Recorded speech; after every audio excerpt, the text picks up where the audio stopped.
Shock at the Mark. In April 2024, a disturbing incident occurred at the Markland Center, a care facility for individuals with intellectual disabilities in Geneva, Illinois, USA.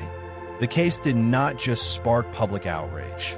It raised profound ethical concerns about internal oversight, professional conduct, and the protection of vulnerable individuals in long-term care institutions. At the center of the story was Kate, a 43-year-old woman with severe intellectual disabilities, and the shocking discovery came when routine medical tests revealed that Kate was pregnant, an unthinkable condition for someone in her state. Entirely incapable of consent, authorities were immediately notified, and a criminal investigation was launched to uncover what had happened and identify who was responsible. Detectives from the Kane County Sheriff's Office began interviewing all male staff members who had been employed at the Isaiah Fields.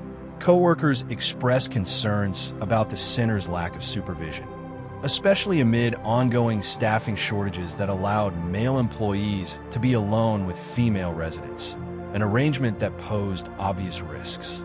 During initial interviews, Fields appeared nervous and evasive, but as evidence mounted, from witness testimony and work records to biological samples, the investigation zeroed in on him. In a final interrogation, he became visibly emotional, pleaded for forgiveness, and expressed a desire for a second chance in life. But the truth was undeniable. DNA test results confirmed that he was the father of the child, providing irrefutable evidence of sexual assault. On January 14, 2025, Fields pled guilty to aggravated criminal sexual assault of a non-consenting individual. He was sentenced to 25 years in prison and required to register as a lifetime sex offender. The court described his actions as inhumane and a violation of the most basic ethical standards in the caregiving profession. But the case did not end with Fields' conviction. It unleashed a wave of anxiety and reflection throughout the community, especially among families with loved ones in similar care settings. Many asked, how could someone like Kate, who cannot speak or resist, be assaulted without anyone knowing? Where were the safety protocols? What systems were in place to protect residents from harm? The Markland Center came under fierce criticism for failing to protect one of its most vulnerable residents. The public demanded systemic reform in the long-term care industry, including stricter staff supervision, mandatory chaperoning of male staff interacting with female residents, better training on professional ethics, and the installation of surveillance cameras in sensitive areas.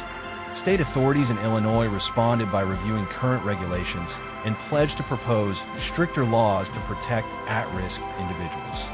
They announced intentions to require all care facilities to implement tighter background checks, enforce more frequent unannounced inspections, and apply severe penalties for violations.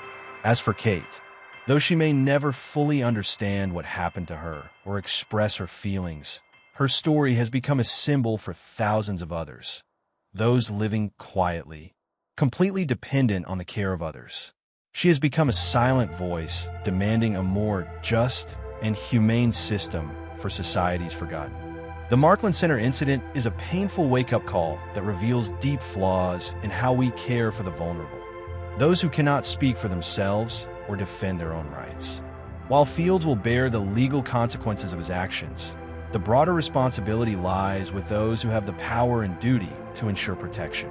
This cannot be seen as an isolated event, but rather a signal for systemic change across policy, ethics, and enforcement.